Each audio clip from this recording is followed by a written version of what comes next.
मतलब भगवान ने जो देख लिया है वैसा वैसा होना है, तो फिर अधीर क्यों होते हो? लेकिन ऐसा नहीं है। जब हम इस दुनिया में आते हैं तो कुछ कुछ हम अपने कर्मास को लेकर आते हैं जो हमने पिछले जन्म में किए हुए हैं। पिछले जन्म में जो कर्मास होते हैं वो संचित कर्म के रूप में हमें साथ में मिलते हैं। कुछ कर्म ऐसे होते हैं जो संचित कर्मास होते हैं। जैसे अभी की बात अपन एक उदाहरण के माध्यम से आपको समझाता हूँ, बहुत अच्छी तरीके से समझ में आएगी। जैसे मान लीजिए आम का पेड़ आप सब लोगों ने देखा है। तो आम का पेड़ जब गर्मियों के पहले का जो सीजन आता है उसमें कितने फूल लगते हैं, कितने, जिसको कहते हैं बौर आना, बौर आती है आम के पेड़ पर। तो कितने बौर लगते हैं, कितने फूल उसके ऊपर लगते हैं, लेकिन आम के रूप में कितने परिणत होते हैं? आम के रूप में कितने फूल परिणत हो पाते हैं? कितने फूल ऐसे हैं जो आम बन पाते हैं? शायद 1%।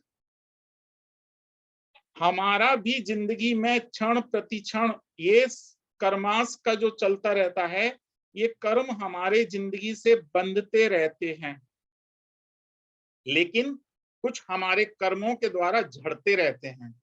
जैसे आम पर बौर आते हैं, ऐसे हमारे जिंदगी में कर्म बंधते रहते हैं। और जो झड़ गए मतलब वो कर्म यहीं की यहीं खत्म हो गए, समाप्त हो गए हमारे अच्छे कर्मास के द्वारा। मान लीजिए हमने कोई बुरे कर्म करे तो कुछ अच्छे कर्म करे तो वो यहीं की यहीं झड़ भी गए, मतलब बहुत क्षणिक बने और क्षणिक झड़ गए। और कुछ वो जिन्होंने वो आम का रूप ले लिया, कैरी का रूप ले लिया, फिर वो पक गया, आम का रूप ले लिया, फल का रूप धारण कर लिया, वो हमारे प्रारब्ध में जाके जुड़ गए और जिनका कि हमें भुगतना ही पड़ेगा। तो हमारी जिंदगी में एक होते हैं संचित कर्मास।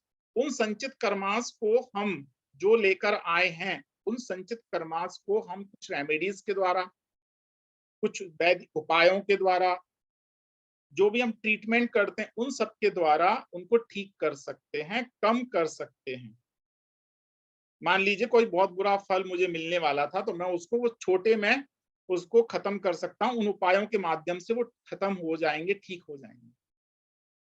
लेकिन कुछ ऐसे कर्मास हमारी जिंदगी में होते हैं जिनको हम प्रारब्ध कर्मास बोलते हैं, प्रारब्ध बोलते हैं। वो हमारी जिंदगी में जो जुड़े हुए हैं, हम चाहे कितने उपाय कर लें, हम कितना भी अच्छा उसका ट्रीटमेंट कर लें, हम कितनी भी अच्छी उसकी रेमेडीज कर लें, वो खत्म होने वाली नहीं है, वो अपना प्रभाव दिखाएगी ही दिखाएगी। तो क्या हम इनका पता लग सकता है क्या कि कौन से संचित हैं, कौन से प्रारब्ध हैं?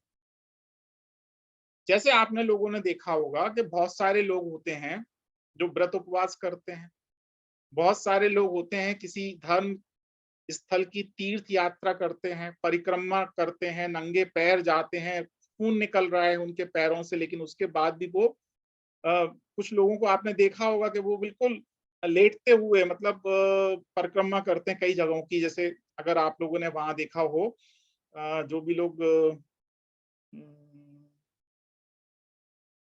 परिक्रमा करने जाते हैं ना,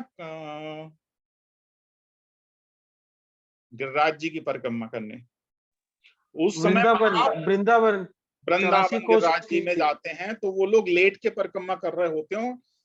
कई कई दिनों तक उनको वो परिक्रमा पूरी कर पाते हैं, लेटते हैं फिर आगे बढ़ते हैं। ये क्यों कर रहे हैं? इससे क्या होने वाला है? तो ये अपने आप को तकलीफ देकर उस उन जो पुराने संचित कर्मास हैं उनको खत्म करने का एक प्रयास है, और निश्चित रूप से इसमें उन्हें सफलता भी मिलती है। तो कटेंगे कौन से कर्म? जो संचित कर्मास हैं। लेकिन जो प्रारब्ध में है, हम कितना भी उपाय कर रहे हैं वो हमें भोगना ही पड़ेंगे। तो इनको पहचानने का कोई तरीका नहीं है कि आप ये संचित हैं कि ये प्रारब्ध में है। तो अगर आप समझ लीजिए कि बहुत उपाय करने के बाद भी अगर मान लीजिए हमें रिलीफ नहीं मिल रहा है, तो वो हमारे प्रारब्ध कर्मास हैं, उन पर हमें भुगतना ही है, ऐसा मान लेना चाहिए। तो क्या उपाय ना करें? करना चाहिए, प्रयास तो तभी सभी को करना चाहिए। बिना प्रयास के ऐसा थोड़ी ना होता है कि आपने, जैसे मान लीजिए किसी, आप डॉक्टर के पास में गए और उसने आपको पूरा किसी व्यक्ति का चेकअप किया, बहुत अच्छी तरह से पूरा चेकअप करने के बाद में, और उसको पता लगा कि भाई इसको तो 3rd स्टेज कैंसर है,